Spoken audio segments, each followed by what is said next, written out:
I wanted this? All right, I wanted this! This is my baby!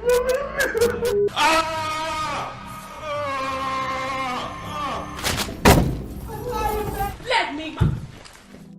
This TikTok celebrity is on trial for the murder of his estranged wife, Anna, and her boyfriend, Rayburn Barron. The incident took place in Anna's apartment in the East Village last October. His lawyers argue that the incident occurred in a moment of intense emotion, but the prosecution insists they were planned and brutal, with both victims fatally wounded in the face at close range. Anna inviting Ray to over to the hotel that she was staying at. Okay.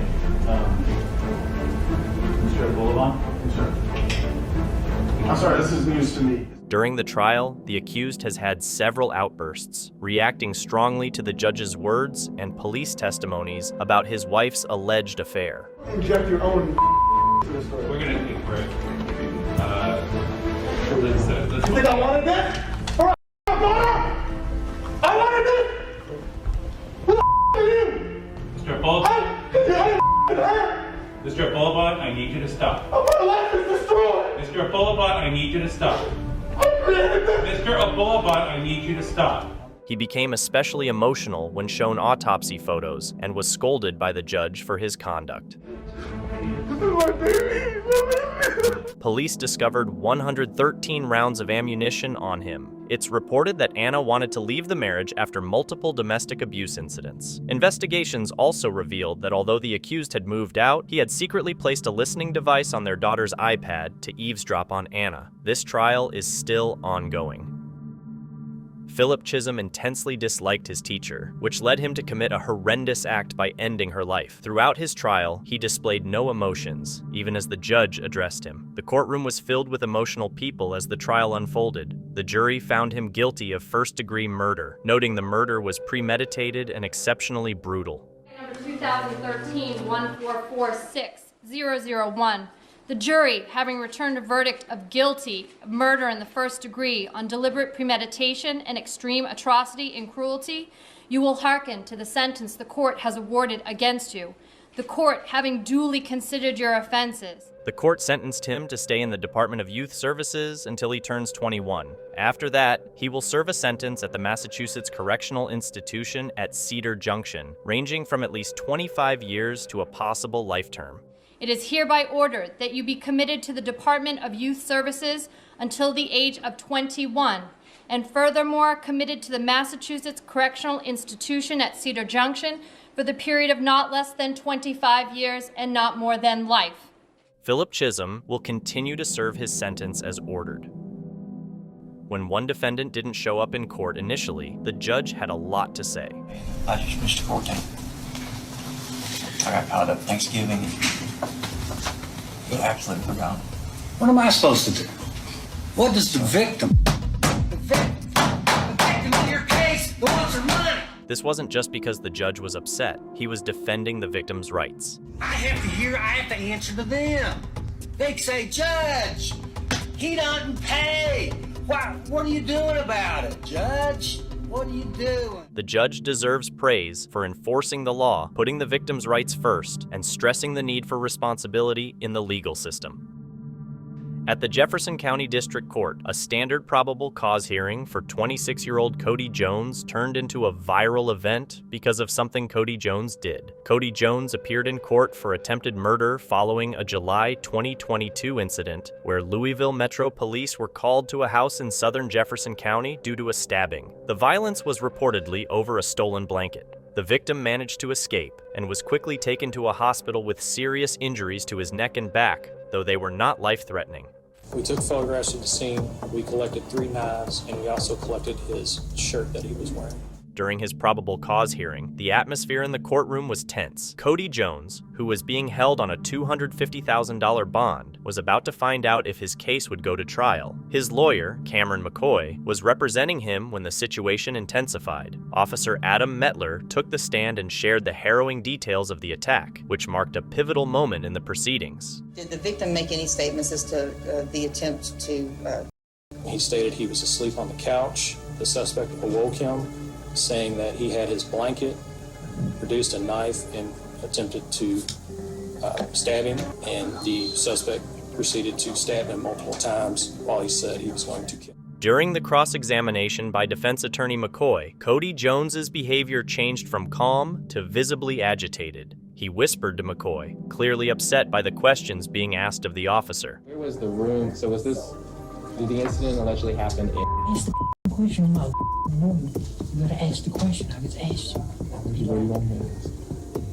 He took evidence of a white people all over. What evidence did you collect from the scene?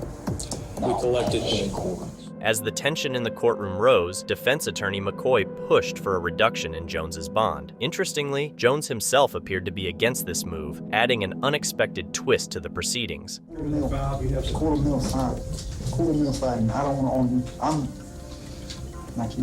Let your attorney argue. Just let me argue. I'm paying you. Don't tell me what to do. No, I've done told you several times. I don't fire. Give me my paperwork. I'm going to circuit court. I don't want my to post it at no 100,000. Keep it at a quarter mil. When McCoy tried to calm Jones by touching his hand, Jones's anger escalated dramatically. I hate, but you don't tell me what to do. I don't say you're fired. That's it. Give me my paperwork. During the hearing, in a sudden violent outburst, Jones headbutted his own attorney. This caused the deputies to quickly intervene, restraining Jones and bringing him to the ground. Surprisingly, Attorney McCoy was not injured. However, this incident added a significant complication for Jones, who was already facing serious charges. Now, he also faced an additional charge of third-degree assault due to his behavior in the courtroom.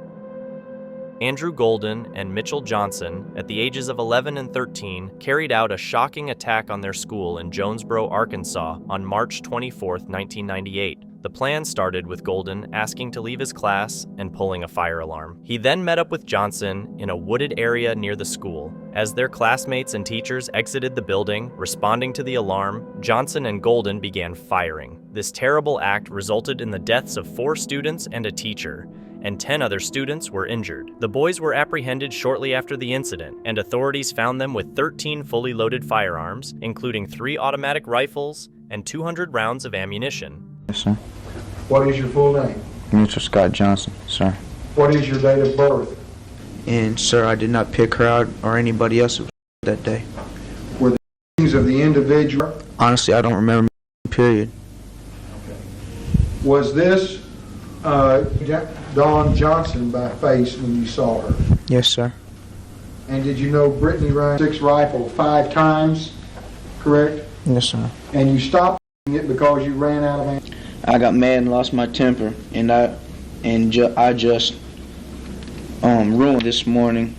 That is my problem. The hangover is from too much pop, and I do believe that's what it says. I hate 2 teachers in the school.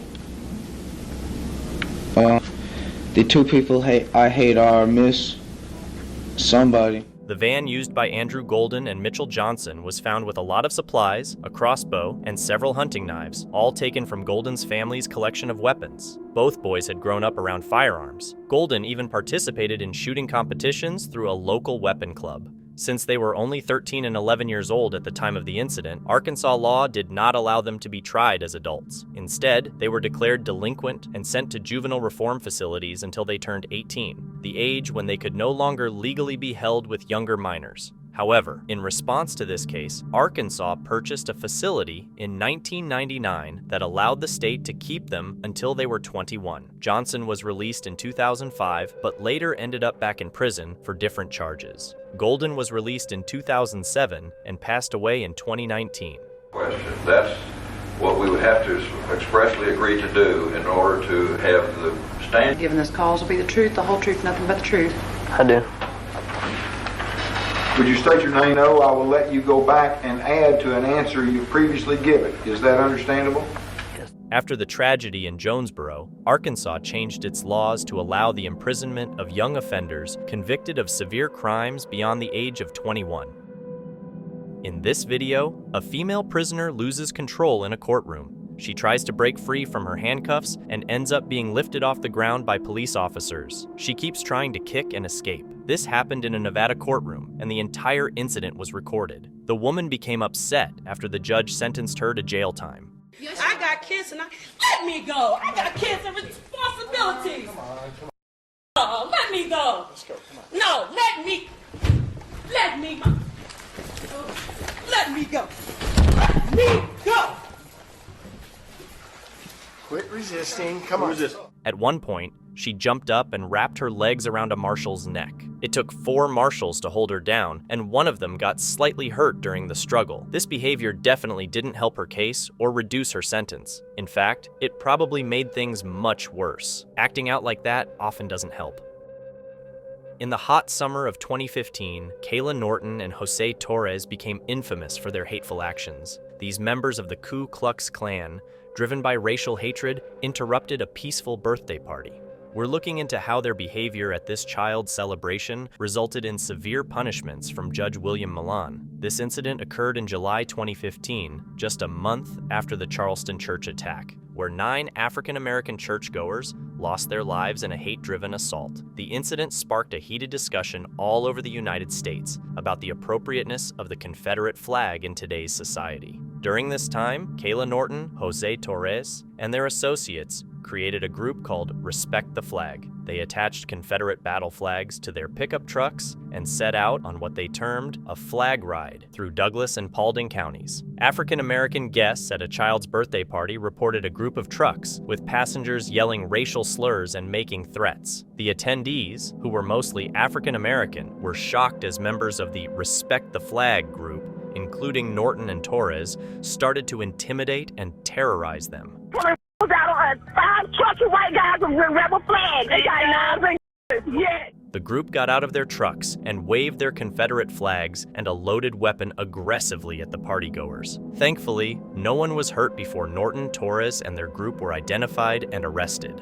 The courtroom highlighted the severe consequences of hate. The defendants' actions clearly showed their crimes, making terroristic threats and violating the Georgia Street Gang Terrorism and Prevention Act. Torres faced an even more serious charge of aggravated assault for using the weapon during the incident. Torres was sentenced to 13 years in prison, followed by 7 years of probation, while Norton received 6 years in prison with 9 years of probation. Both were banned from Douglas County after their release. Not me. That is not me. That's not him. I would never walk up to you and say those words to you. I'm so sorry that happened to you. As they faced the reality of spending years in prison, Norton and Torres were visibly shaken and in tears, showing the seriousness of their situation. Christine Longo, who was arrested for disorderly conduct after shouting racist remarks at a family in a restaurant in Narragansett, Rhode Island, is now facing charges in court. Longo was arrested after harassing a family who came to the Coast Guard house for lunch. She got inches from their faces, called them exploiters of black people, and told them to go back to where they came from. While the court couldn't charge her with hate crimes, some are protesting that they should have. This court does not have the authority or autonomy to simply expand or amend statutes on a whim. In case you missed it, Christine Longo was charged with disorderly conduct and sentenced to 6 months of probation, 50 hours of community service, anger management, and diversity counseling. This case starts with the defendant seeming confused, but still answering questions. He's told to get a lawyer, but insists he doesn't need one. Things go downhill as he becomes difficult. Drew, so you'll have to hire an attorney? I don't need an attorney. You're a lawyer? Nope. When asked about discussing his bond, he refuses and shows no willingness to cooperate. Because of his attitude, the judge gives him a 30-day jail sentence for contempt of court and orders him to be handcuffed. Want to talk to me about me a bond with me? What do you want to tell me? About what? Bond. Don't really give a to be honest with you. Lost you 30 days in the county jail for contempt. Cuff him. You got the cuff. Even though he's already under a $5,000 cash bond and a temporary protection order, he curses at the judge. Hold on, it's $5,000 cash surety bond, subject to the temporary protection order. He just swore at the judge. The judge warns him that he can either make things easier or harder on himself. The defendant sarcastically says his life is already ruined, which leads the judge to increase his jail time to 60 days for more contempt. Can I give you a piece of advice? What? You can either make life easy or you can make life hard. I already ruined my life. That's 60. You want to go for 90? As he continues to defy the judge, his sentence is raised first to 180 days and then to 360 days. That's 90 more. That's 180. That's 360. Now I got to come here and my life. Fuck you. No, and stop. How many days you want to give me now? Are you Sir County? No. Yeah, I'm at about a year right now in contempt. Despite being urged to stop, he keeps up his defiant behavior, resulting in a total sentence of about a year in jail.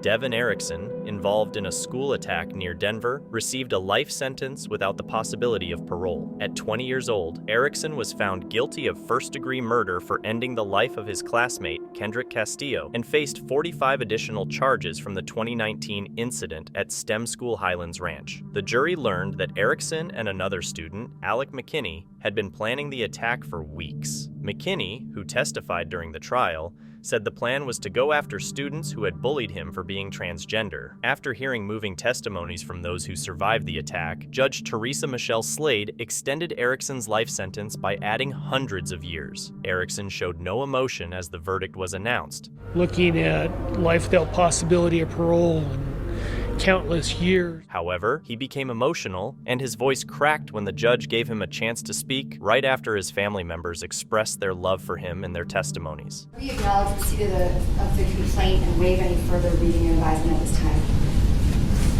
Those hearings, but we are not requesting that a hearing necessarily be set today. We're requesting that instead the list is unreasonable and the rampage status. McKinney, who was a minor at the time, was also given a life sentence but could get parole after 20 years. The attackers targeted a dark classroom where students were watching a movie, entering through separate doors to cause as much damage as possible. Prosecutors said the plan included McKinney ending his life, either by taking it himself or through Erickson's actions. However, the plan was disrupted when Castillo and two other students, Joshua Jones and Brendan Bialy, tackled Erickson after his weapon jammed. A security guard then arrested him. During the proceedings, Erickson's father, Jim Erickson, tearfully read the names of the victims and apologized to everyone affected, saying, "We pray for these people every day." Brian appeared in court in 2018 for robbery, kidnapping, and assault charges. During his sentencing, Brian stood up and, well, let's see what happened next. The courtroom racist. Courtroom, man. You racist. You racist. 10, 22 years. You racist. You ain't shit. Nigga, James Thurston, Lisa Thurston told me about that fool. Actually, you know, remember when you had or something? Wait a minute. When I said that you had a certain amount of remorse, I was mistaken. The court determines maximum imprisonment needed. So it's 11 years on count 1, 11 years on count 3. You ain't Hanson, calm down, bro. Let me out of the courtroom, man. Take him out. Hey, just take him out. Just take him out. Get out of here. That's racist. Hey, take him out, please. Take him out. I love you, bro. I love you, man. I love you, guys. So it's 28 years with credit for 231 days. I don't want to hear it, man. Let me out. Let go. Let me out. I don't want to hear it. Go. Let me out. Let him go. Let me out. Just take him out. Let me out, man. I forgot. Does counsel waive the counsel? After his outburst following the sentencing, the judge added 6 years to his sentence. However, 4 years later, the Ohio Supreme Court removed the extra 6 years, reducing his time served back to 22 years. Giovanni Crespo, once a protector of the law, now faces judgment from the very system he pledged to serve. This is the story of a car chase that ended in death, a critical moment that turned into a disaster, and the shocking fall of a Newark police officer. Sit down in Essex County Court in Newark, where Crespo is hit with the harsh truth of an unexpected prison sentence. On the evening of January 28, 2019, Giovanni Crespo, a patrol officer, was about to see a normal shift change forever, pushing him into notoriety. Gregory Griffin, who was driving, was stopped for speeding, a small violation that normally would have resulted in just a ticket. Sir, turn off the vehicle. Turn off the vehicle, sir. Turn it off. Instead, spotting a weapon in Griffin's car turned the situation into a high-stakes chase. Crespo, called in as backup, found himself at the center of the action as Griffin sped off. Crespo's body camera, quietly recording from his uniform, captured everything. When Crespo caught up, he fired at the car, a decision that resulted in Gregory Griffin's death and left his passenger, Andrew Dixon, critically injured.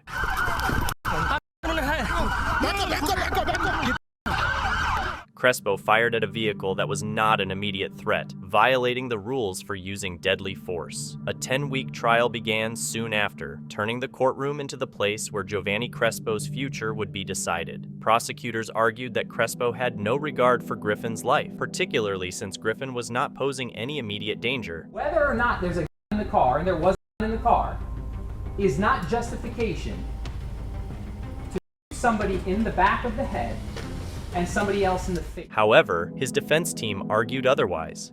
This law enforcement officer saved lives that night. End of story. Despite his defense team's efforts, Crespo was found guilty of the charges against him and now faces up to 30 years in prison.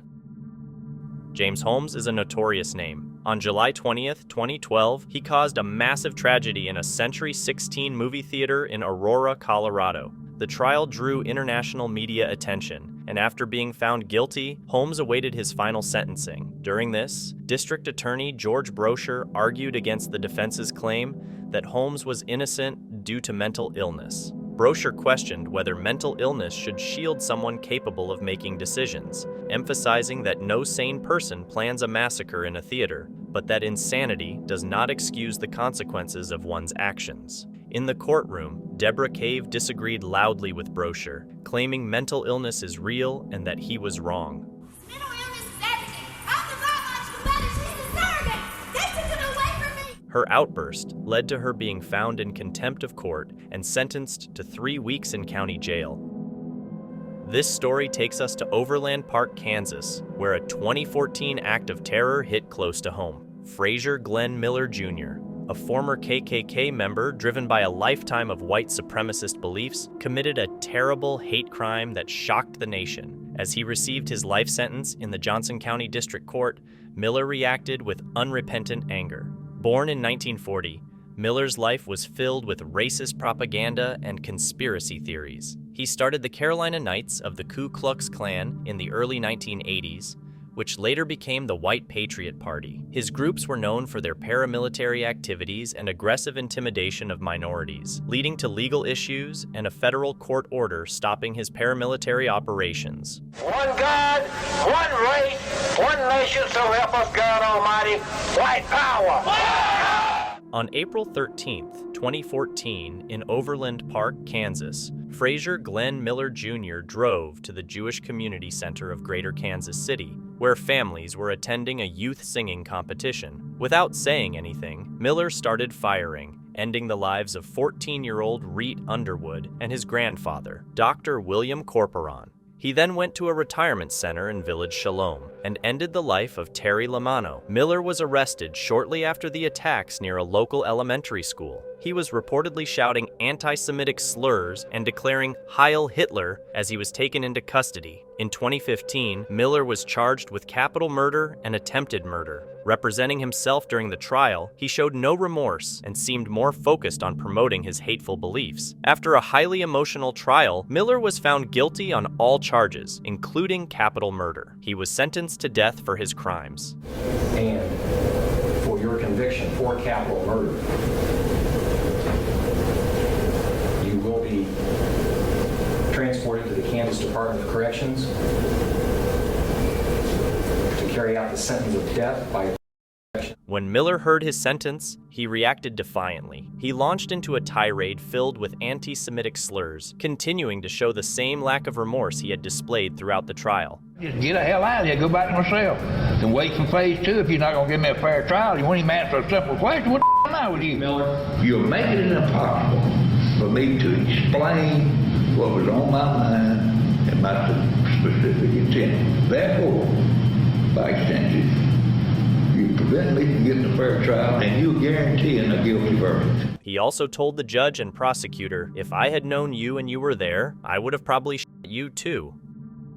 The arrest of David Carrick, a former Metropolitan Police officer who was also a serial rapist, shocked the country. Carrick, who was supposed to protect people, instead broke the law by using his position to target vulnerable individuals. When he was finally brought to justice, his conviction made a big impact in Southwick Crown Court. Carrick started his career in law enforcement in 2001 when he joined the Metropolitan Police and later became part of the Armed Parliamentary and Diplomatic Protection Team, a unit tasked with protecting important places and people in the capital. Despite his seemingly impressive career, there were always rumors of domestic abuse surrounding him. Carrick's slide into criminal behavior was characterized by his manipulative use of dating sites like Badoo and Tinder. He targeted women in Hertfordshire, England, misleading them with the false security of his role as an armed officer. The abuse he inflicted went beyond physical. It was also psychological. He demeaned his victims, physically abused them, and even subjected them to the degradation of being urinated on. The turning point occurred in October 2021 when another woman, inspired by the sentencing of Wayne Couzens, another officer from Carrick's unit, came forward to report that Carrick had date raped her a year earlier. Her courage to speak up after such a well-known case became the key factor that led to Carrick's eventual arrest and downfall. I want him punished for what he did to me, because I honestly feel he's taken 20 years of my life away. On October 2nd, 2021, Carrick's false front finally fell apart. Police showed up at his home in Hertfordshire, and their body cameras recorded his arrest. At first, Carrick was defiant, pleading not guilty to all the charges, a response that mirrored his initial reaction during the arrest. David, do you want me to come naked like this? No, just understand you're under arrest, okay? In a dramatic shift, Carrick changed his plea to guilty on 49 charges, including 24 counts of rape involving 12 women, in December 2022. The sentencing hearing at Southwark Crown Court started on February 6, 2023. The seriousness of the situation was clear, as Carrick was given 36 life sentences with a minimum of 30 years and 239 days. This story unfolds a horrific crime that marked Arizona's criminal history. It involves a merciless act of torture and murder that concluded with a life sentence for Angela Simpson, a case the media recognized as exceptionally brutal at the Arizona Court of Appeals. Under the gaze of Judge Paul McMurdy, the reaction of Angela Simpson to her sentencing revealed a dark and chilling nature. Born on November 29, 1975, Angela Simpson faced mental health issues from the young age of 10, which darkly influenced her later actions. Her descent into substance abuse intensified her struggles, leading to a volatile mix of instability and rage. This toxic combination erupted in a dreadful act of violence on August 2, 2009, when Terry Neely, a 46-year-old man bound to a motorized wheelchair, was deceived into thinking he was invited for companionship and drugs, but was instead trapped in an apartment. Over 3 excruciating days, Neely faced unimaginable brutality. Simpson, using a tire iron with cruel intent, beat him savagely. Her violence escalated as she stabbed him over 50 times, hammered a 3-inch nail into his head, and sadistically pulled out his teeth one by one. Disturbingly, Simpson forced Neely to watch his own torture by placing a mirror in front of him, a chilling reflection of her dark psyche. After slashing his throat and strangling him with a TV cord, she dismembered his body in an attempt to hide her crime. She discarded his remains in a residential trash bin and set them on fire, which inadvertently drew attention. The discovery of Neely's charred remains by firefighters on August 5, 2009, after a fire report, shocked the community. Identified by fingerprints, Neely had been reported missing by his care facility, sparking a homicide investigation. The police quickly linked the brutal crime to Angela Simpson following her cold, remorseless confession on August 18th. Simpson's trial was a formality given the overwhelming evidence and her confession. On March 22, 2012, she pleaded guilty to first-degree murder, receiving a life sentence without parole, plus an additional 14 years for related charges. Her reaction during sentencing was startling. Will you kill again? If the opportunity arises, I hope so. Okay, we're done. Are you done? Yeah. She displayed indifference and even smiled at the cameras during a TV interview, a testament to her chilling disregard for human life.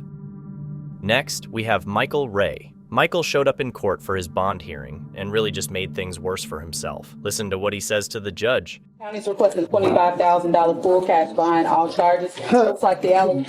You think that's funny? I think that's hilarious. John, I think. All right, so bond is $50,000. No bail credit. He's lucky I didn't hold him in contempt. Yeah. Thinks these are funny charges. Bring him in. I'm holding him in contempt. Adding charges. Sir, I'm holding you in contempt for what you did. What you're holding me in. And so. Just making it worse, man. All right, you can take him back. 100 days to serve. 100 days to serve? Okay. Yeah. For what? Because of 2 EPOs and a criminal mission case? He's done. Yana, I think we need to. Yeah. Can we bring him back? He's I want gotta to be charge him charged. threatening. He's special. He really is. It took a lot of convincing just getting. He got 100 days in contempt of court and a $50,000 bond. He really messed up.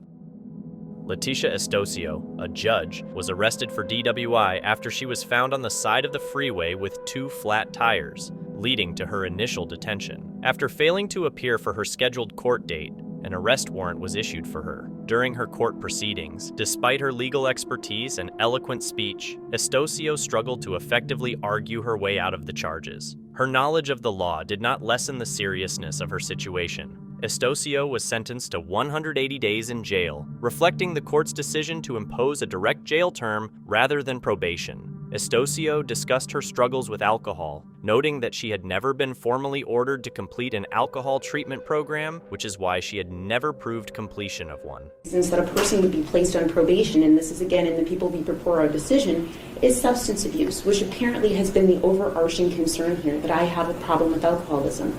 I've never been able to provide any proof to the court that I've completed an alcohol treatment program because I've never been ordered to attend one. I've obtained 3 to 5 OASIS certified evaluations, and none of them ever said I needed treatment. It is impossible for me to enter into a treatment program without a diagnosis. That's just not how insurance works. So I did voluntarily enter into one program that I completed, but that's all I could do. If I'm on probation to address a substance abuse issue, that certainly isn't occurring before this court because there's no proof that I have one. I got a mental health evaluation. There was no recommended treatment, but on my own, because candidly this was very stressful, I got into therapy. I provided information from my therapist to my probation officer voluntarily. She had undergone several evaluations, none of which recommended treatment. On her own initiative, she entered and completed an alcohol treatment program. Additionally, she voluntarily underwent a mental health evaluation and began therapy to deal with the stress of her legal and personal issues. The day after he was kicked out of school for having a weapon, 15-year-old Kiplin Kinkle went back to Thurston High School in Springfield, Oregon, and started firing in the cafeteria. He ended the lives of 2 students and injured 22 others. The attack stopped when 17-year-old wrestler Jake Recker, despite being wounded in the chest, tackled Kiplin while he was reloading. Others joined in to hold the assailant down until the police arrived. Jake, who showed bravery, was injured in the hand and chest during the struggle, but survived. By the end of the incident, 17-year-old Mikael Nicholson had lost his life at the scene, and 16-year-old Ben Walker passed away in the hospital the next day from a head injury. The day before this, Kip, who had once been humorously predicted to start World War III in middle school, was caught, expelled, and sent home by his parents for having a stolen weapon. Mr. Kinkle, in addition to helping our victims feel safe for their lifetimes. I feel intense anger, but no hatred towards Kiplin Kinkle. I don't know all the pain. I feel that I got off quite light. I don't have the emotional... My mind that this sentence did not end this case today, that it has in fact preserved it for at least a couple, Mr. Kinkle, but also for this community and those victims. We needed closure, and I don't think this sentence. After the incident, police found Kiplin Kinkle's parents lifeless in their home, each in a different room. His father, William P. Kinkle, 59, was a retired Spanish teacher from Theron High, and his mother, Faith M. Kinkle, 57, taught Spanish at another local high school. It's believed Kip might have taken their lives separately. The day before the incident, bomb squad experts were called to the Kinkle house after a search revealed 5 advanced its bombs, 15 other unactivated bombs, detailed instructions for making bombs, and various chemicals for bomb making. During the removal of these explosives, one accidentally went off. Another bomb was found near his mother's body when they were trying to move it. Police also found shell casings and a hand grenade. In looking back, Kip was seen as a potential psychopath. A student recalled him saying it would be fun to harm someone and that he had made threats about doing something drastic in retaliation for his expulsion. He had previously given a presentation on bomb making in his speech class and talked about abusing animals. Nissan 14, said Kip, once put firecrackers in a cat's mouth. His middle school girlfriend, Rachel Dawson, mentioned he boasted about harming cats. Kip also spoke about wanting to blow up a cow. Kind of swivel with us. Why don't you walk me through this line of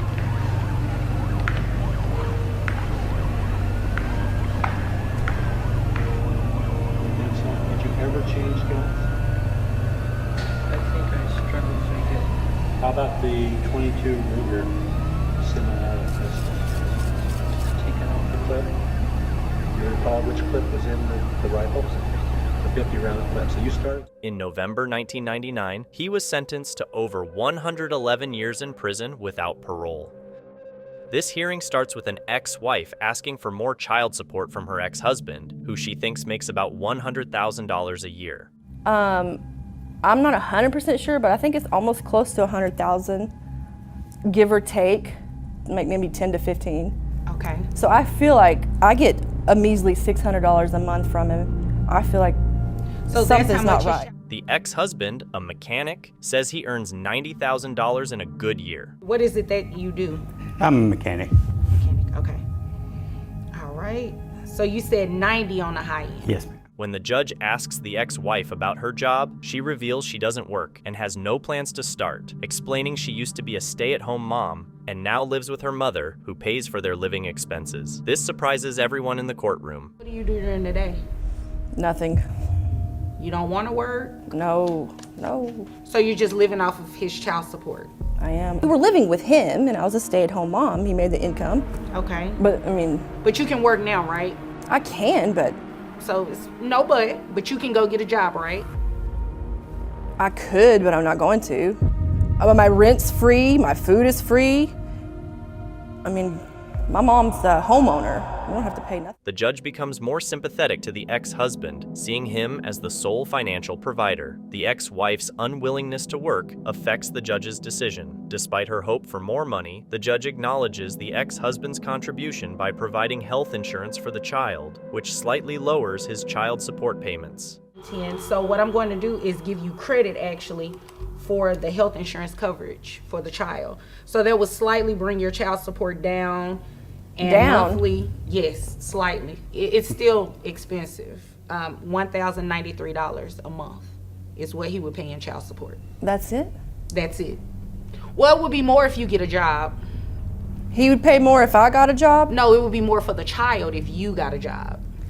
Yeah, he makes more than that. Until you bring me something in here to show me that, that's what I'm going to base it off of. And again, you can work. The new payment is set at $1,093 per month, with the judge noting that this amount could go up if the ex-wife starts working and contributing financially. In the Western District Court of Texas, Patrick Wood Crucius is being sentenced to 90 consecutive life terms without parole for a horrific crime that shocked the world. On the morning of August 3rd, 2019, a young man from Allen, Texas, drove over 600 miles to El Paso with a semi-automatic rifle and a manifesto filled with hate. Patrick Wood Crucius, 21 years old, held extreme views and a strong hatred towards immigrants. As the morning went on, shoppers at the Cielo Vista Walmart near the Mexican border were going about their routine, unaware of the approaching disaster. Crucius, armed and determined, entered the store just before 10:30 a.m. local time. Minutes later, loud blasts echoed through the aisles, turning the store into a scene of chaos and carnage.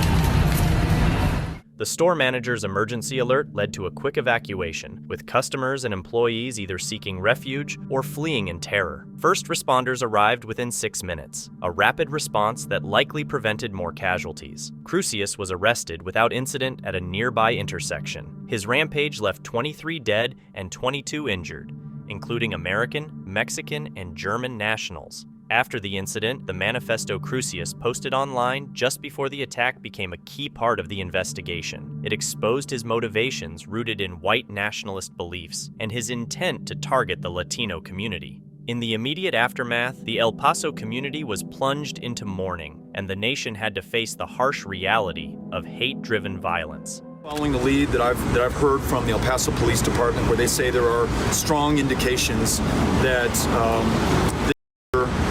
wrote that manifesto and that this was inspired by his hatred of people here in this community.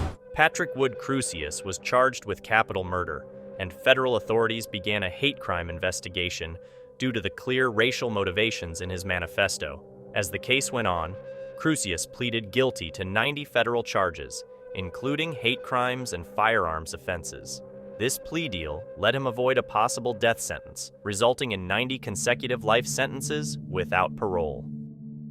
On the morning of March 5, 2001, at 9:20 a.m., 15-year-old Charles Andrew Williams started firing with a .22 caliber revolver inside a boys' bathroom at Santana High School, ending the lives of 2 students. He repeatedly exited the bathroom, firing at others, then returned inside. The situation quickly became chaotic, with students and teachers trying to find cover or escape. Williams reloaded his weapon at least once during the incident, when a student, a teacher, and the campus security supervisor, Peter Ruiz, entered the bathroom to confront Williams. He pointed the weapon at them, forcing them to leave. As they were leaving, Williams fired and wounded Ruiz in the back. Dropped the weapon, and he did. He immediately dropped it on the floor with a big old clang. And I said, "Who got you? Who got you?"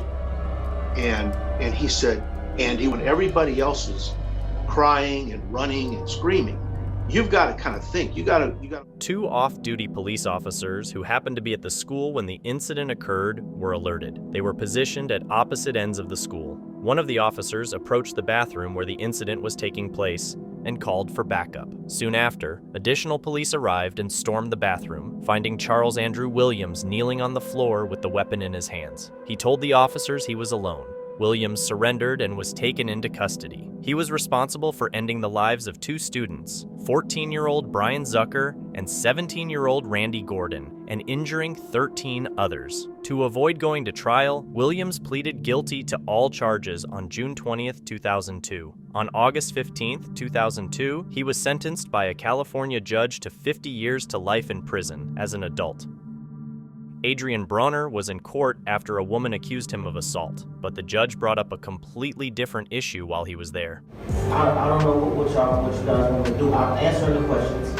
When I answer the question, that's all I did have on me. I don't have them. I got rich friends. I do. I got rich friends. I got wealthy friends that take care of me. Where's all the money coming from that you're flashing around on Instagram? Whose money is that? So you're right. I asked him. It's getting sent to me. I don't have who? Who's sending you money? My friends.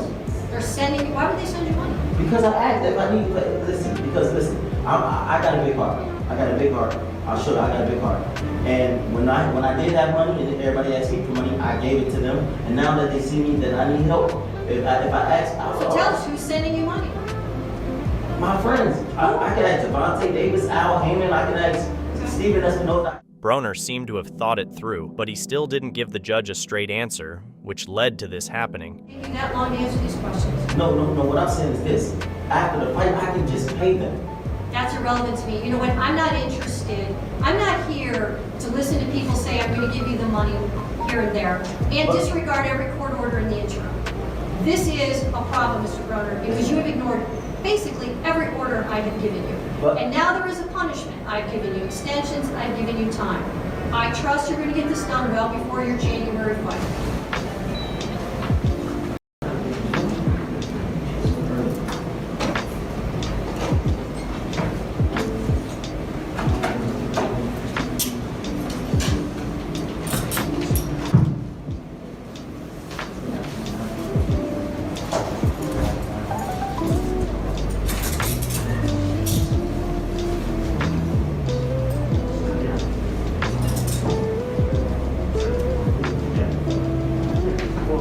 Broner ended up getting 120 days in contempt of court for not complying with the civil case he was there for. It didn't stop there, though. Broner also had to go on probation for 2 years in 2019 after pleading guilty to 2 misdemeanor counts.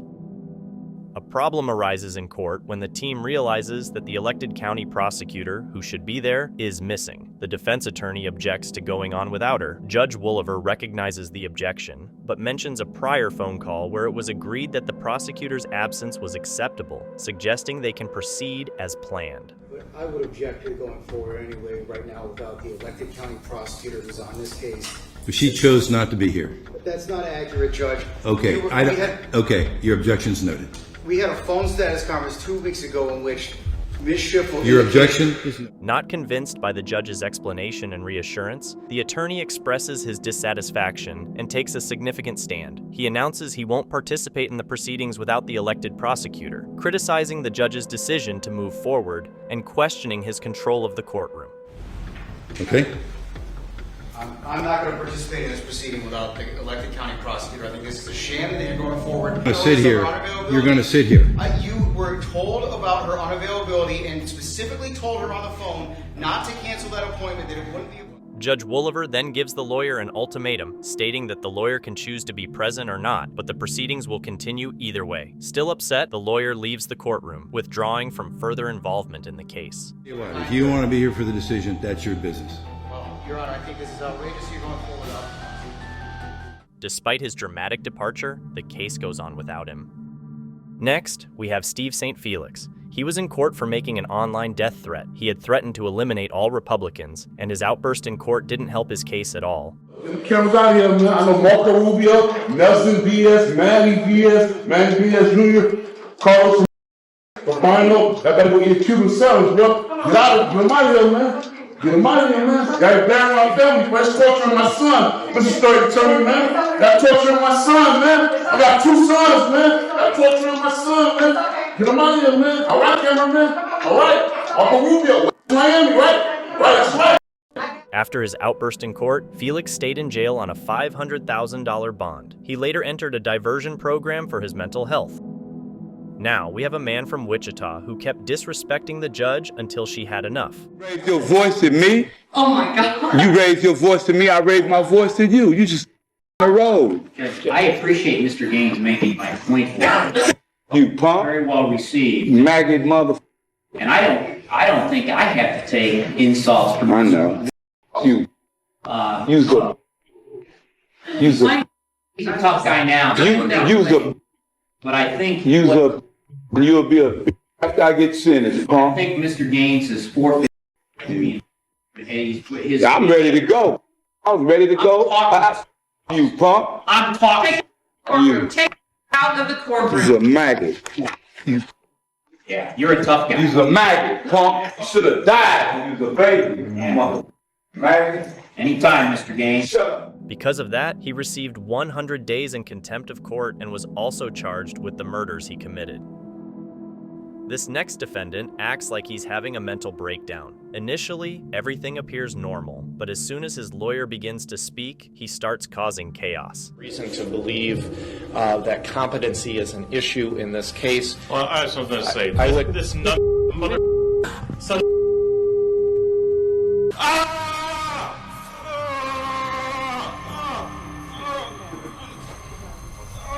This guy really knows how to act, doesn't he?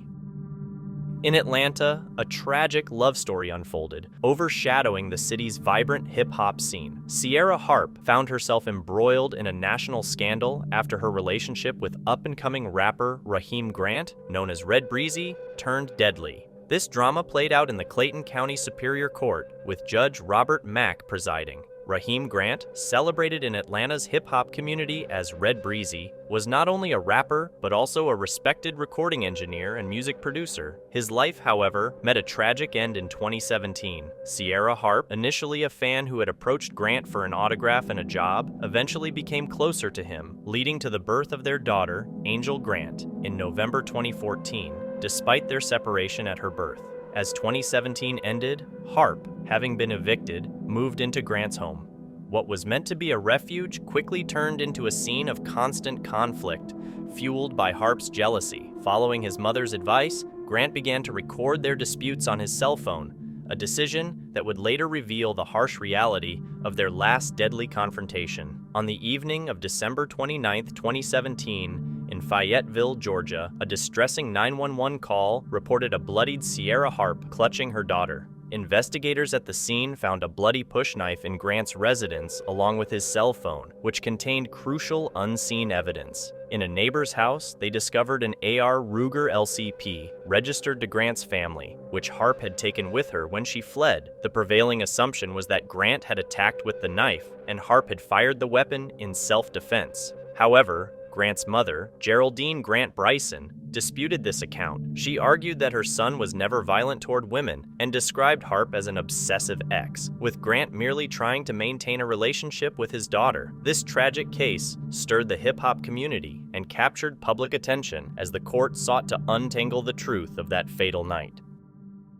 In the quiet neighborhood of Satilla Shores, Georgia, a shocking event took place that sparked a national debate on race, justice, and vigilantism. At the Glenn County Superior Court, Judge Timothy Walmsley presides over this case. On February 23, 2020, Ahmaud Arbery, a 25-year-old man, was out for a jog when he was tragically fired upon and lost his life. The men responsible, Gregory and Travis McMichael, along with their neighbor William Roddy Bryan, claimed they suspected Arbery of burglary. Gregory McMichael, a 64-year-old retired police officer and former investigator for the Brunswick Judicial Circuit District Attorney's Office, saw Arbery from his front yard. Gregory, along with his 34-year-old son Travis McMichael, who also had law enforcement experience, armed themselves with a .357 Magnum revolver and another weapon, respectively, and chased after Arbery in their white pickup truck.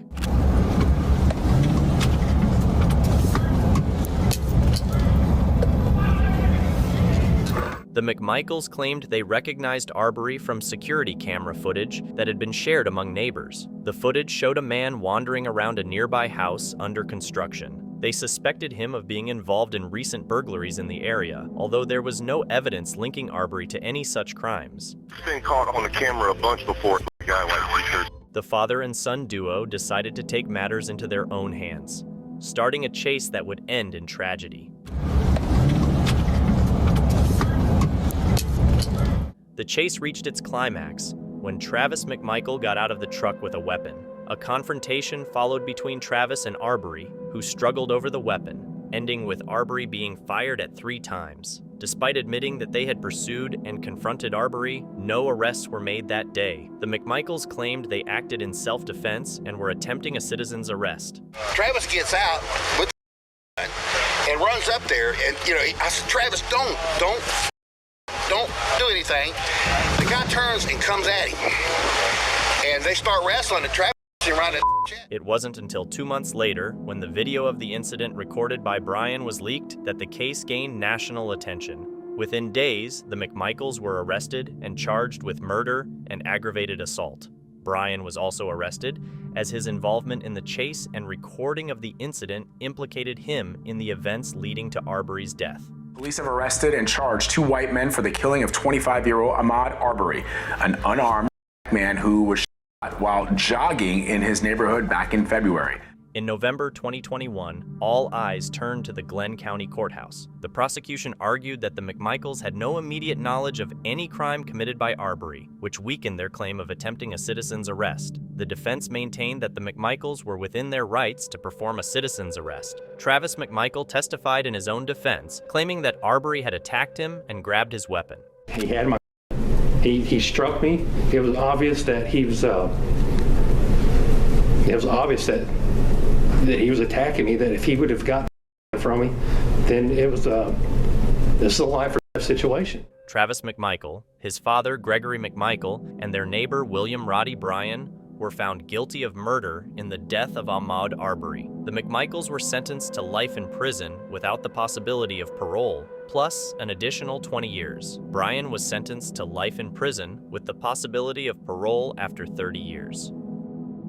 On October 1st, 1997, there was an attack at Pearl High School in Pearl, Mississippi, involving Luke Woodham. The incident began when Woodham took the life of his mother, Mary Ann Woodham, at their home while she was getting ready for a morning jog. During his trial, Woodham claimed he couldn't remember doing this. Afterward, he drove his mother's Toyota Terrell to the school, wearing a trench coat to hide the firearm he had with him. At the school, Woodham handed a manifesto to Justin Sledge. Sledge, sensing danger, quickly took some friends and hid in the library for safety. During the attack, Woodham fatally wounded Lydia Dew and his ex-girlfriend, Christina Menifee, and injured 7 other students. When I got there, is because the 2 young ladies that were killed were still there. Reports of maybe firecrackers. Somebody had set off firecrackers or something like that at Pearl High School. Remember about my initial assessment going in was the looks of sound would never get out of my mind. Just like boom, boom, boom, boom. After the incident at Pearl High School, the school's assistant principal, Joel Myrick, grabbed a .45 caliber pistol from his truck and confronted Luke Woodham as he tried to escape the parking lot. Myrick called out to Woodham to stop, and another student blocked Woodham's path with his vehicle. Woodham tried to drive around the blockade by going onto a grassy area but got stuck. Myrick then ordered Woodham out of the car and restrained him until the police arrived. Woodham faced separate trials for the murder of his mother and the school attack. His defense attorney argued that Woodham was insane during both incidents, but the jury didn't accept this defense. In his first trial for his mother's murder, he was found guilty and sentenced to life imprisonment on June 5th, 1998. Who's Christina Menifee? She's my ex-girlfriend. We broke up about a year ago. I really meant to do it in my mind, but yeah, I didn't want to because it wouldn't be right. Yeah. I mean, you know the difference. I mean, people were surprised because probably no one, because just the way I acted. And most people just hated me, just did. And people always picked on me. They always called me gay and stupid stuff like that. And I tried. A week later, on June 12th, he was convicted in the second trial of 2 counts of murder and 7 counts of attempted murder, receiving 2 life sentences and an additional 720 years for the attempted murders. He is now serving 3 life sentences plus 140 years and will be eligible for parole in 2046, when he is 65 years old. In the quiet town of Belmont, Massachusetts, a road rage argument between 2 drivers turned into a tragic story of hate and death, shaking the peaceful town and leading to the untimely death of Henry Tapia. At the Middlesex court, 56-year-old Dean Capsalis is about to be sentenced. On a cold January day in 2021, Belmont's streets became the scene of a deadly confrontation. Henry Tapia, a 34-year-old man, was driving through the neighborhood, unaware that he was about to tragically cross paths with 56-year-old Dean Capsalis, a white man. The incident started with a minor traffic infraction when Capsalis failed to use a turn signal, angering Tapia. The 2 men began exchanging words, and the argument quickly escalated. Capsalis directed a racial slur at Tapia, then got back into his pickup truck, revved the engine, and drove towards Tapia. In this case, the allegation is that the defendant intentionally acted to strike the victim with his vehicle. The impact was immediate and devastating. Tapia was struck by the vehicle, and despite the quick response of emergency services, he passed away shortly after from his injuries. Instead of staying at the scene, Capsalis fled, but later turned himself in to the police. During the trial, his fiancée defended him, claiming that Tapia had threatened him first. Yes, the N-word is inappropriate, but Dean did not come out of that car screaming a racial slur. Mr. Tapia threatened him. Dean Capsalis' trial, taking place as the nation grappled with issues of race and justice, drew a lot of attention. District Attorney Marion Ryan led the prosecution, arguing that Capsalis' actions were intentional and motivated by racism. After the jury found him guilty, the focus shifted to deciding the appropriate punishment for the crime against Henry Tapia. Capsalis took the opportunity to apologize to Tapia's family, expressing shame for using the racial slur and for the irreversible harm he had caused. My deepest sympathy to Mr. Tapia's family and loved ones. I truly am sorry for your loss. The judge sentenced Capsalis to life in prison with the possibility of parole after 15 years, describing the sentence as fitting for the severity of the offense. Russell Burrell, a name well known for his horrifying crimes, was only 17 when he was involved in a triple murder that stunned the country. On the night of July 30th, 2012, Burrell and his friends, Timothy DeQuandle husband and Donovan Hall, planned to rob Michael Martin, whom they thought would be an easy target because they believed he had marijuana and money at his place. Armed with a 9mm Glock, which could hold 17 rounds and had a red laser sight and which had been used before by DeQuandle in a previous violent act, the trio set out. Around 10 p.m., they arrived at Martin's apartment. When Martin opened the door, he saw Burrell pointing the weapon right at him. They forced their way in, shouting orders at Martin and Damian Colon, who was also there unexpectedly. They pushed both men into the kitchen, where Burrell fired multiple times, ending the lives of Martin and Colon. During the attack, Shamika Barrows, who had been sleeping on a couch, woke up. She tried to flee, but Burrell fired at her too, using all his remaining bullets. This brutal act marked Russell Burrell not as just a troubled teen, but as a calculated murderer. After the incident, it didn't take long for the police to catch Burrell and his accomplices. In November 2013, still a minor when he committed the murders, Burrell shockingly pleaded guilty to 3 murder charges, 3 charges of using a firearm during a violent crime, and 1 conspiracy charge. For each of the 3 counts of first-degree murder, Russell Burrell received a life sentence, with each sentence to be served one after the other. I don't desire revenge, but I do ask for justice and to impose the maximum penalty as the law allows. Additionally, he was given a life sentence for each of the firearms charges, but these sentences were to be served at the same time, starting after the murder sentences. Furthermore, Burrell received a 10-year sentence for conspiracy, which was also to be served consecutively. As the judge announced his sentence, Burrell showed no emotion. His face gave nothing away. On October 6th, 2019, a tragic act of violence rocked Fall River. Heavenly Arroyo, an 18-year-old woman, committed a horrifying crime that stunned the local community. She had been living with her great-uncle in his home on Johnson Street after her mother asked him to take Arroyo in, hoping it would provide her with a more stable environment. Tragically, this arrangement led to a devastating incident. The victim was 68-year-old Ana Vasquez Rodriguez, the mother of Arroyo's great-uncle's girlfriend. Ana, who had suffered a stroke and was bedridden, was defenseless when the attack occurred. The plan for the day was for Arroyo's great-uncle and his girlfriend to drive her to New York to visit a relative and handle some legal matters, but their departure was delayed by car issues, which seemed to frustrate and agitate Arroyo. As the day progressed, Arroyo's impatience turned into violent rage. She took a pair of scissors from the kitchen and entered Ana's bedroom, where she brutally stabbed the elderly, immobile woman 70 times in a relentless and frenzied attack. During this time, the only other person in the house was Ana's grandson, who was distracted by a video game and wearing a headset, which prevented him from hearing the attack. After the stabbing, Arroyo tried to cover her tracks by disposing of her blood-stained clothes in a nearby dumpster and then misleading the victim's grandson by saying his grandmother was unwell. The grandson discovered the gruesome scene when he went to check on his grandmother and immediately called 911. The police quickly arrived, marking the start of Arroyo's apprehension. Initially, Arroyo tried to mislead the authorities by claiming a masked man was responsible, but the burden of her actions eventually led her to admit her guilt while in custody. The trial of Heavenly Arroyo captured the attention of Fall River, revealing the grim details of her crime. Despite her striking appearance, Arroyo displayed no remorse in court, facing the consequences of her brutal actions. Arroyo, that's me. During the trial, the prosecution detailed the brutal attack that occurred in Ana Vasquez Rodriguez's bedroom, emphasizing the horrific number of stab wounds she suffered. This highlighted the extreme violence of Arroyo's actions. Meanwhile, the defense focused on Arroyo's mental state and her youth. She was only 15 at the time of the crime, arguing these factors should mitigate her responsibility.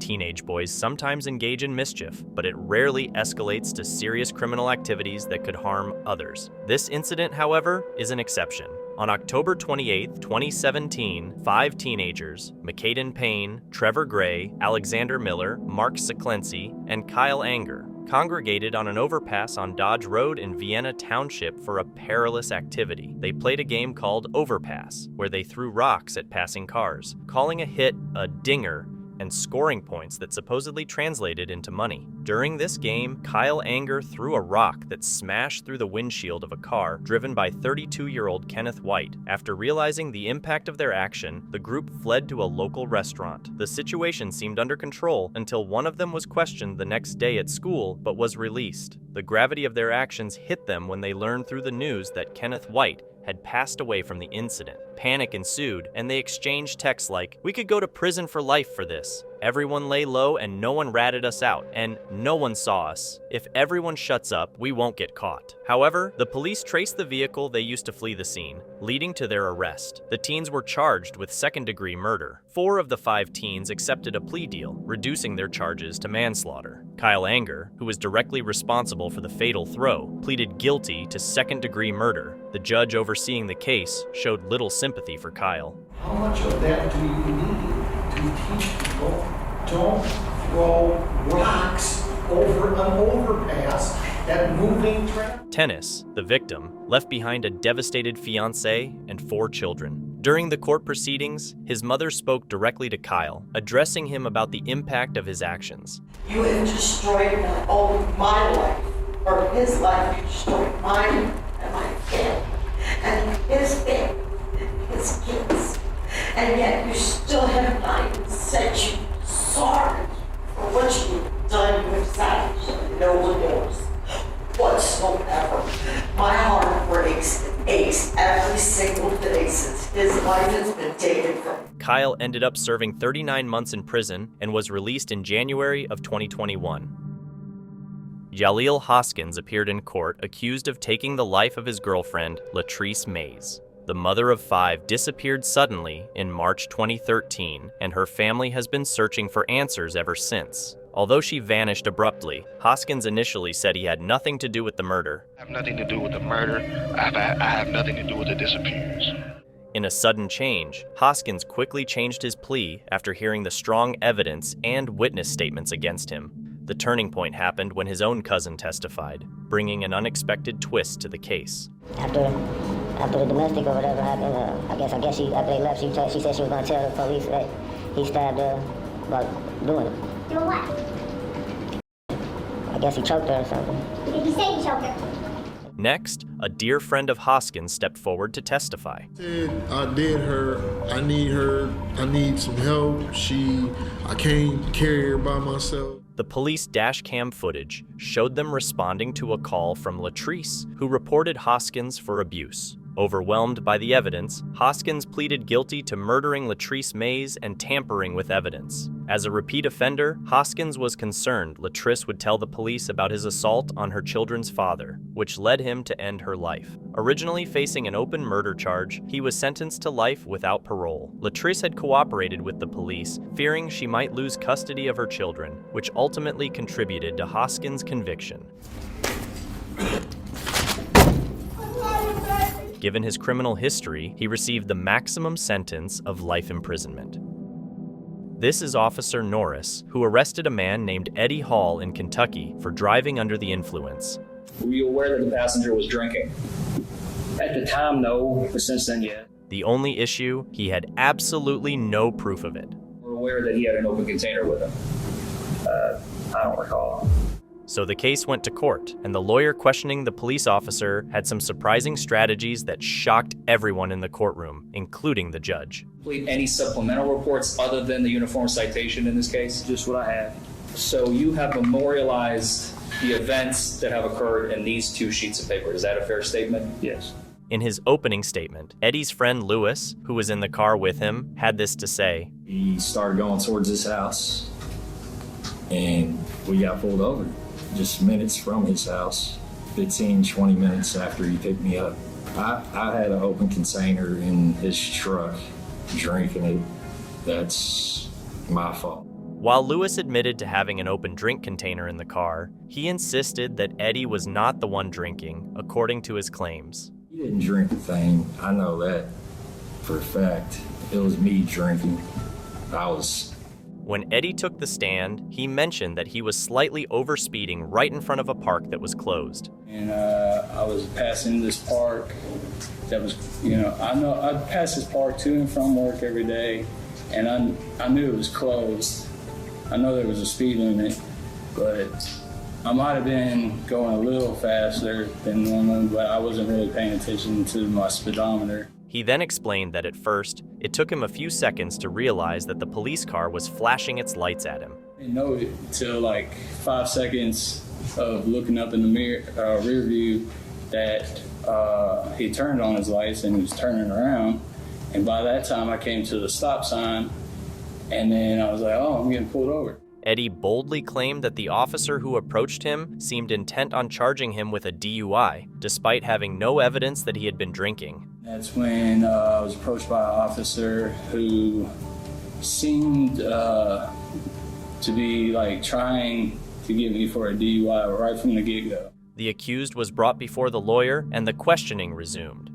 Were you trained on, well, what did the training involve? As Officer Batcher stated, it involved numerous procedures, as in driving, DUI detection, laws, etc. The officer was questioned about his DUI training to ensure that he knew what he was doing. During the training that you underwent at Eastern Kentucky, did they teach you in DUI detection and, I guess, prevention? Yeah. When the officer began performing the eye test, he suspected that Eddie was intoxicated. He asked me what I was doing. I said I was probably speeding. Gave him all my information, and you've been drinking? I said, no, sir, not one drink have I drank. After Officer Norris accused him, Eddie explained that he had astigmatism, a condition that could affect the test results. However, the officer didn't seem to consider this. He asked me to step out. I stepped out. He asked me to do the eye test, which I told him I have astigmatism. And it seemed like that didn't matter at all. The lawyer then delivered a shocker, presenting the court with the officer's official citation, which contained a narrative completely inconsistent with the officer's claims. He had written that he smelled alcohol on Eddie's breath. After I arrived on scene, Officer Batcher, as he had stated, made me aware of what was going on. He stated that he could smell the aroma of an alcoholic beverage emitting from Mr. Hall's breath. So I went up there and talked to Mr. Hall. I asked if he had been drinking. He stated no, he had not been drinking.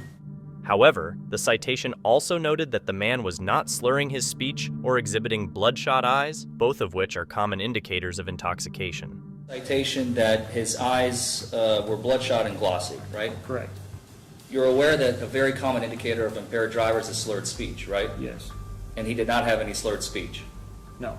He did not have a red or flushed face, correct? Correct. Which is commonly accompanying bloodshot eyes, right? Correct. Because the alcohol expands the vessels in the blood, right? The blood begins to flow. So that was an incongruence, right? Correct. Officer Norris continued to answer questions, inadvertently supporting the lawyer's arguments with each response, which made the judge increasingly skeptical of his initial testimony. Mr. Hall, out of the vehicle, you have stated that he was very unsteady on his feet and could not keep his balance, right? Correct. As you were administering the horizontal gaze nystagmus, he did not sway. Correct. He did not fall over. No. He did not throw up. No, he did not throw up. He didn't stumble. No. He didn't lose his balance as you were performing the HGN test. Correct. The only reason the officer could provide for his testimony was that the man's eyes were exhibiting rapid, uncontrolled movements. While I did that, I held it at max deviation. I could see the involuntary jerking of the eyes. It was a flutter. I held it there for 4 seconds. I went back to the center of Mr. Hall's face, and then I went to the right part of his, the right side, and I checked for that distinct and sustained nystagmus and maximum deviation. And again, when I go to the right side, there should be no white of the eye showing, and you hold it there for a minimum of 4 seconds. And I've seen that involuntary jerking of the eyes. I do this twice in each eye. But the lawyer presented an explanation that shocked everyone in the courtroom. Are you aware that nystagmus can occur for a variety of reasons other than alcohol and other than just a simple medical condition? Yes. Like hypertension? Yes. High blood pressure? Correct.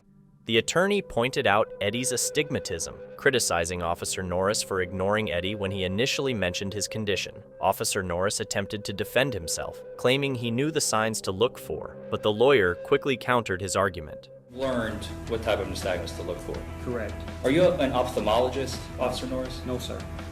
Are you an optometrist? I'm no doctor at all, sir. Not an eye doctor? No, sir. You don't have any medical training? No, sir. Nothing to do with the eye? No, sir. The officer claimed to have paperwork to support his claims, but it soon became clear that he had no record of what he was alleging. You did not have a body camera on you No, sir. on September 15th? No, sir. Did you have an in-car camera? No, sir. In his closing statements, the lawyer once again asked the officer if he had the paperwork or footage of booking the man into jail as he had claimed. Officer Norris asserted that he did have the paperwork, but admitted he had not brought it to court that day. That paperwork to show to the jury that you calibrated straight up.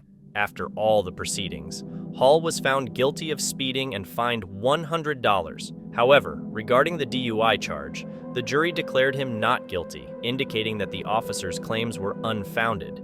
We, the jury, find the defendant, Edward Hall, guilty of reckless driving under instruction number 5 and fix his punishment at $100. Under instruction number 6, operating a motor vehicle under the influence of alcohol.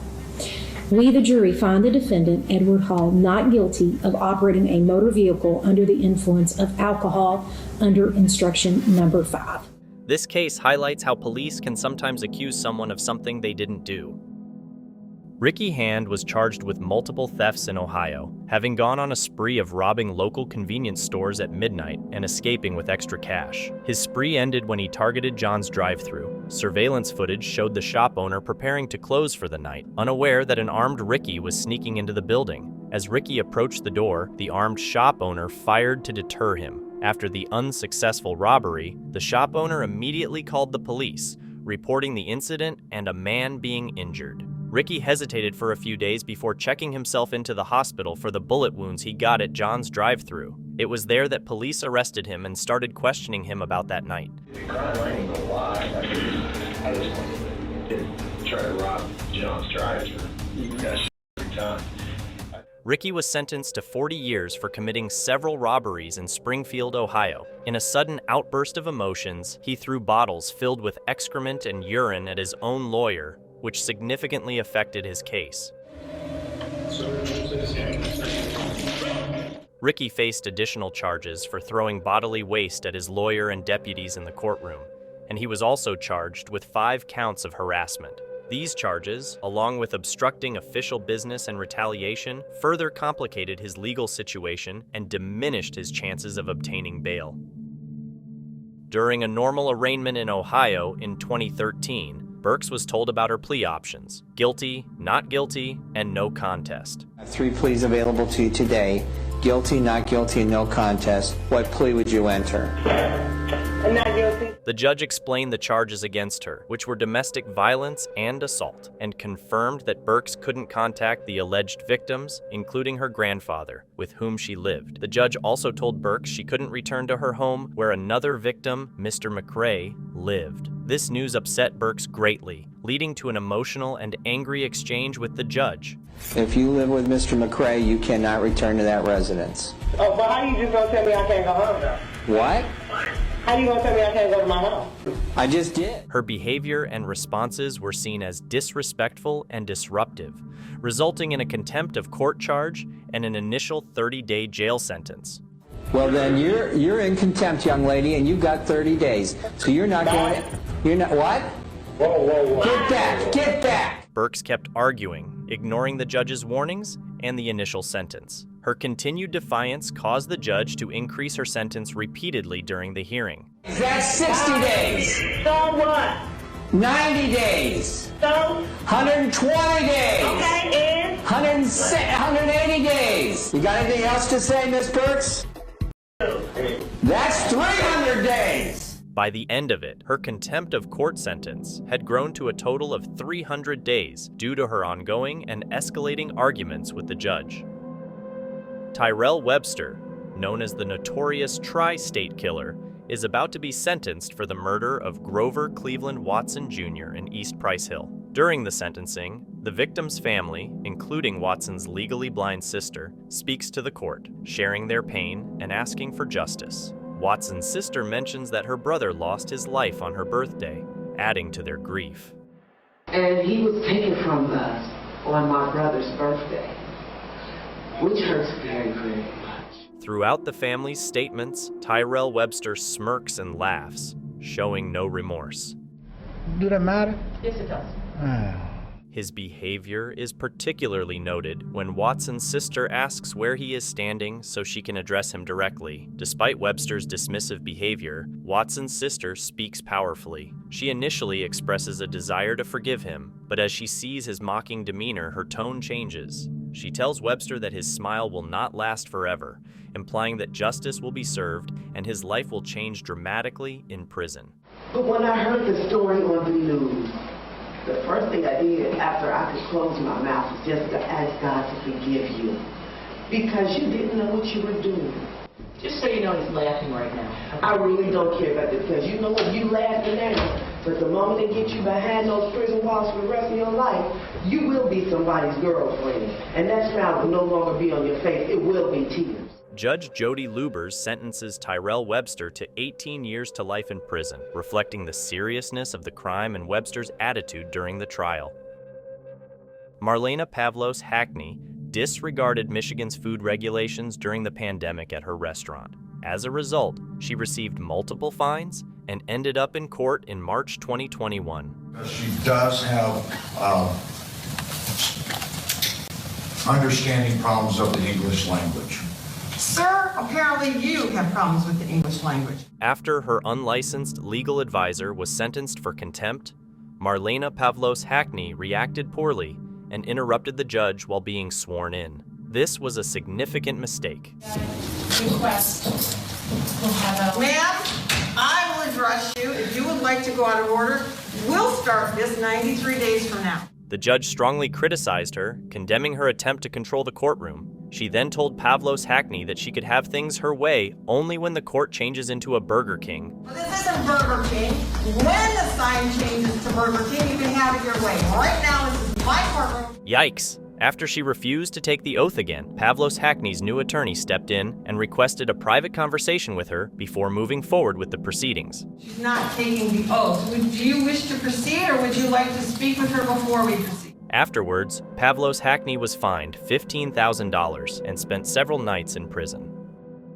All Brian Naval had to do at the hearing was accept the charges of aggravated assault with a deadly weapon and domestic violence, but he couldn't even manage that. Based on the facts of the case, going after someone with a knife, court finds there is a danger to the victim. Court's going to set count 1 at $10,000. After Novel heard he would be held without bail, he didn't react well. Are you kidding me? Yeah, no, I'm not kidding you. That's the truth. Luckily for him, the judge was lenient about his initial swearing and let it go after Novel apologized. Suzanne Walt. Was battery. Oh, wow, I know, man. But that's the way life is.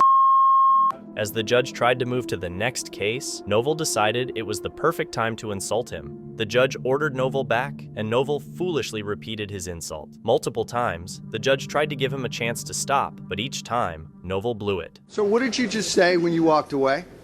I called you a because you're... Woo! Did you? I apologize, I was out of line, I'm just upset. In the end, Novel was sentenced to 120 days for contempt. Thank you so much for watching. Don't forget to subscribe and hit the notification bell so you can stay updated with our latest videos.